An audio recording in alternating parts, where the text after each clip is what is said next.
guys, Probinsyana 1.0, yan, Camarines Norte. Nandito po tayo sa Barangay Hall at pakikicharge lang tayo.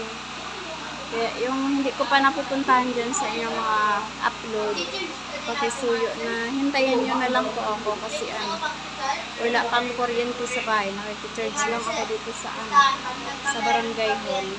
Ayun. I-charge tayo. Thank you so much sa inyong pagpanood sa aking mga upload. At baka bukas meron na din kuryente. Mababalikan ko na yung mga upload ninyo dyan sa inyong mga bahay-bahay. Pakisuyo po na tapusin ang aking mga video na ina-upload. Ayan, Probinsyana 1.